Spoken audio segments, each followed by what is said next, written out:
안녕하세요, 써니즈입니다. 댓글에서 책을 한 권 추천받았습니다.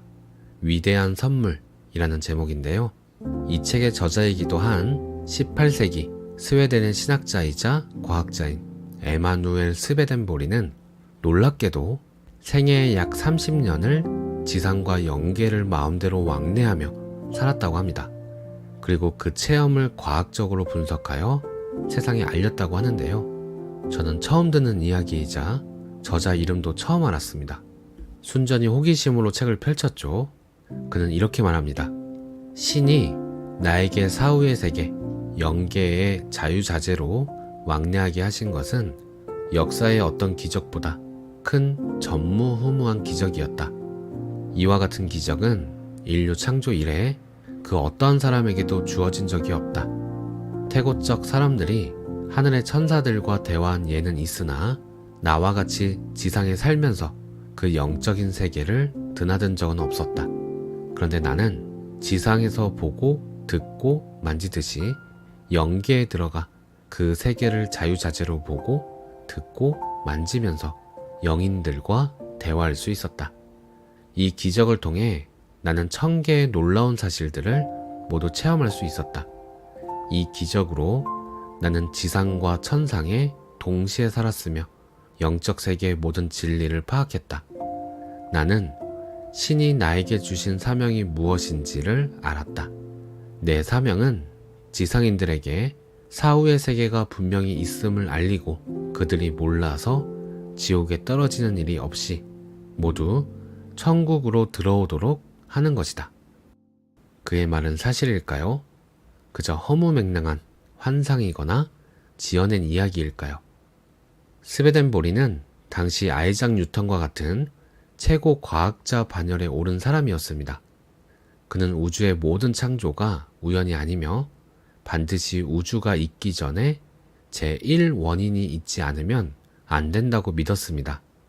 그는 우주 생성에는 제1원인, 곧 창조자가 있을 수밖에 없다고 인정한 최초의 과학자였고 원자 물리학 분야에서는 아인슈타인 박사보다 거의 200년 전에 상대성 원리와 비슷한 논문을 발표했는데 그는 논문을 통해 우주 생성 이전엔 무한한 에너지가 있었고 그 에너지가 우주 생성의 근본이었다 라고 말합니다.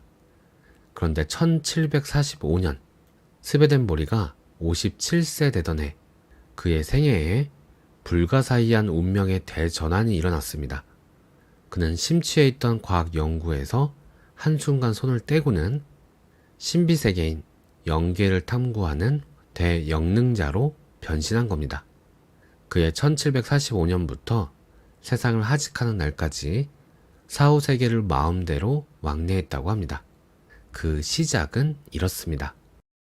1745년 어느 날 잠을 자기 위해 침대에 막 누우려고 할 때였습니다.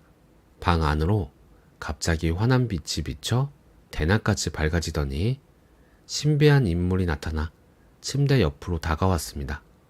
놀란 스베덴보리는 몸을 떨었고 그 신비로운 인물은 스베덴보리에게 이렇게 말했습니다. 놀라지 마시오. 나는 하나님이 보내신 사자입니다. 나는 그대에게 사명을 부여하러 왔습니다. 나는 그대를 사후세계인 영의 세계로 안내할 것입니다. 그대는 그곳에 가서 거기 있는 영인들과 교류하고 그 세계에서 보고 듣는 모든 것을 그대로 기록하여 이 지상 사람들에게 낱낱이 전하시오. 그대는 이 소명을 소홀히 생각하지 마시오. 이 말을 남기고 신비의 인물은 사라졌습니다. 그로부터 스베덴보리는 영안을 뜨게 되어서 영계를 마음대로 드나드는 신비한 능력을 부여받았습니다. 그 능력을 죽음의 기술이라고 이름 붙였는데 이 능력은 지상에 그의 육체를 죽은 상태로 놔두고 영적인 몸, 곧 영체를 육신으로부터 분리시키는 것입니다. 그리하여 죽은 사람처럼 영인이 되어 완벽한 영체로 영계에 가는 것이라고 합니다. 보통 사람들도 이 죽음의 기술을 한번 경험하는데 바로 임종 때라고 합니다. 죽는다는 것은 자신의 영체가 육신으로부터 분리되는 것을 말하며 분리된 육신은 땅에 묻혀 흙으로 돌아가고 분리된 영체는 천사의 안내를 받아 영계로 들어가게 된다고 합니다. 하지만 스베덴 보리에게 내려준 특별한 능력은 영체가 자기 육신으로부터 분리되더라도 그 육체는 죽지도 썩지도 않고 생리 기능을 계속하도록 했고, 영체가 영계에서 돌아와 육체 속에 들어가면 다시 평소처럼 지상에서의 인간 생활을 하게 되는 것이 보통 사람들의 임종과는 달랐다고 합니다. 그렇다면 영체는 과연 무엇일까?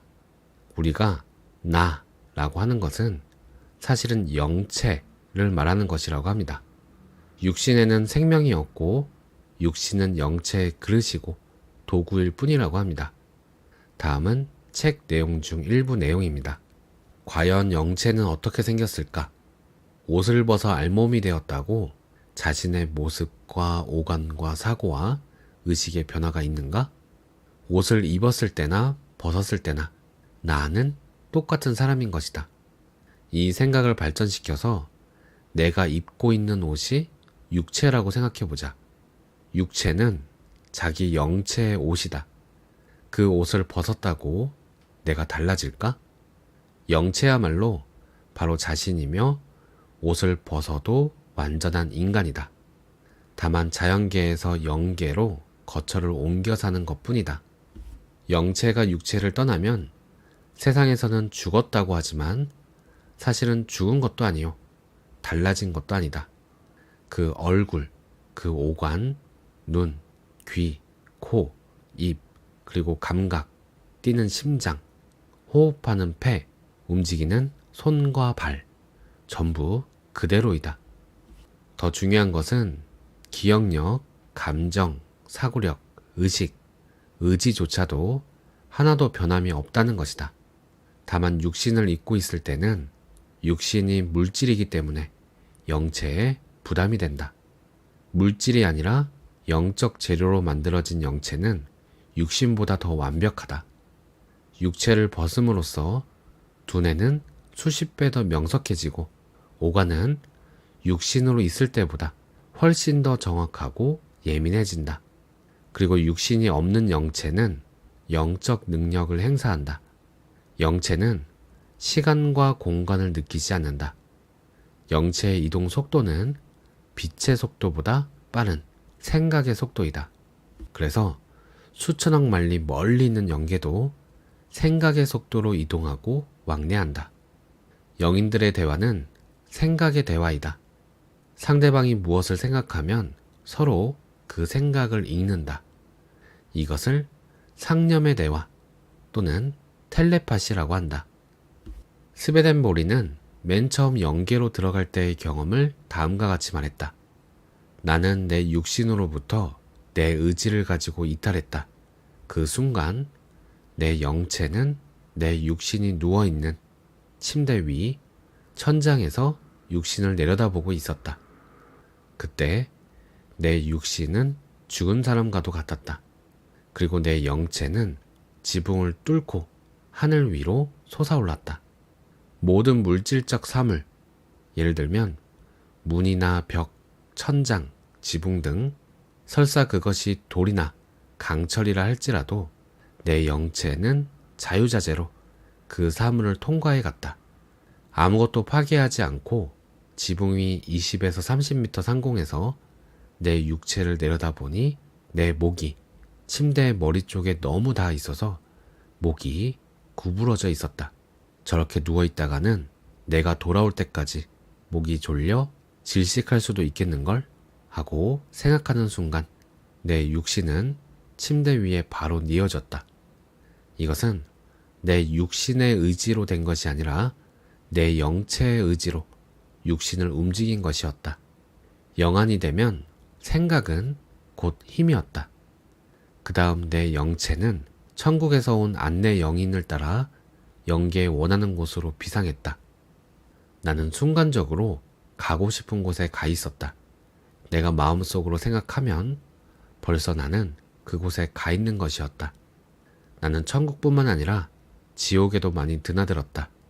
지옥에 가면 악령들이 나를 해치려고 했다. 그래서 내 곁에는 항상 나를 안내하는 영인뿐만 아니라 나를 보호하는 수호령이 따라다녔다. 나는 이런 선영들의 보호가 없었더라면 27년간 내 사명을 다하지 못했을 것이다. 스베덴보리는 덧붙여 자신의 체험을 읽기에 앞서 다음의 원칙을 머리와 가슴에 새겨야 한다고 강조했다. 이것들은 절대 진리이며 이 절대 진리를 알고 나서야 그가 전하고자 하는 바를 이해할 수 있기 때문이다. 첫째, 영계는 존재할 뿐만 아니라 창조주께서 창조하신 것이다. 태초부터 지구에 왔다 간 모든 사람은 단 한 사람도 소멸되지 않고 모두 영계에서 살고 있다. 둘째, 사람의 몸은 사실은 둘이다. 하나는 육신이요, 하나는 영체이다. 땅 위에서는 육신 속에 영체가 거주하고 있으며 생명은 모두 영체 쪽에 있다. 육신은 영체의 도구일 뿐이다. 셋째, 사람이 지상에서 죽으면 자연히 영체는 육신으로부터 분리된다. 그것을 체외 이탈이라고 하며 세상에서는 사망이라 말한다. 그러나 사람은 결코 죽지 않는다. 죽는 것은 육신뿐이요. 영체는 영계로 이동해 영생하게 된다. 이 천리법도는 아무도 어길 수 없다. 스베덴보리는 천사들의 안내로 3단계의 천국과 중간계, 3단계의 지옥을 보게 되는데요. 3단계 지옥을 살펴보던 중 스베덴보리의 질문에 답하는 천사의 답변을 들려드리고 마칠게요. 천국은 천국대로 지상에 영향을 끼치고 지옥은 지옥대로 지상에 영향을 끼칩니다. 그러나 거기에는 일정한 규칙이 있습니다. 천국 천사들이나 지옥 악마들이나 지상인의 자유의지를 존중해야 합니다. 이는 꼭 지옥과 천국의 사람 빼앗기 싸움과 같습니다. 사람을 가운데 두고 한쪽에선 천국의 천사가 또 한쪽에선 지옥의 악마가 사람 빼앗기를 하고 있는 것입니다. 그러나 어느 쪽으로 가느냐는 중간 위치에 있는 인간의 자유의지에 달렸습니다. 지상 인간의 마음이 지옥 악마의 유혹에 더 끌리면 그 인간은 결국 지옥으로 가고 천국 천사 쪽에 끌리면 천국으로 가게 됩니다. 이 치열한 사람 빼앗기 싸움은 인류 역사를 두고 끊임없이 이어져 왔습니다. 여기 지옥에 와 있는 영들이 이곳으로 온 것은 누구의 잘못도 아닙니다. 자진해서 온 것입니다. 아니, 이곳 이외에는 갈 곳이 없는 영들입니다. 많은 사람들이 지상에서 지은 죄가 크기 때문에 하나님의 형벌로 여기 지옥에 쳐넣어졌다고 생각을 합니다만 모두 틀린 말입니다. 이보다 더 큰 오해는 없습니다. 사랑과 자비의 하나님은 누구 하나도 지옥에 떨어지는 것을 원치 않으십니다. 지상에 태어나는 모든 인간들은 천국에 들어갈 수 있는 자격을 가지고 태어납니다. 태어나면서부터 지옥에 운명 지어진 사람은 한 명도 없습니다. 천국은 광대무변합니다. 천국은 인구의 밀도가 조밀하면 조밀할수록 보다 완성도가 높아지는 신비하고 놀라운 곳입니다. 그런데 지상의 과학이 발달하면 할수록 천국에 들어오는 인구가 점점 줄어들었습니다. 현존하는 지상의 물질 문명은 천국 가는데 방해가 되고 있습니다. 지상의 과학은 모두 외적이고 육적인 문명입니다. 하나님은 이것을 크게 슬퍼하고 계십니다. 유아로 죽은 영들이 천국의 주류를 이루고 있다면 믿으시겠습니까? 천국의 최상층은 비어 있습니다. 이 최상층의 천국을 채울 선영들의 출현을 하나님은 아직도 기다리고 계십니다. 지상에 변화가 와야 합니다. 이곳 영계의 실상과 원리를 지상 인간에게 알리는 것 이상으로 그들의 마음의 변화를 촉진할 수 있는 방법이 없습니다. 스베덴보리 씨, 당신이 받은 사명은 인류 구원에 너무도 중요합니다. 꼭 성공하셔야 합니다. 안내 천사는 스베덴보리를 통해 지상의 많은 사람들이 변화될 수 있기를 기원했다. 오늘 내용은 여기까지입니다. 스베덴 보리는 이렇게 천국과 지옥을 오가며 자세한 기록을 남겼다고 합니다. 오늘도 삶에서 마주하는 모든 순간들에 가슴을 열고 감사와 사랑을 발견하겠습니다. 오늘도 평온한 하루 보내세요. 감사합니다.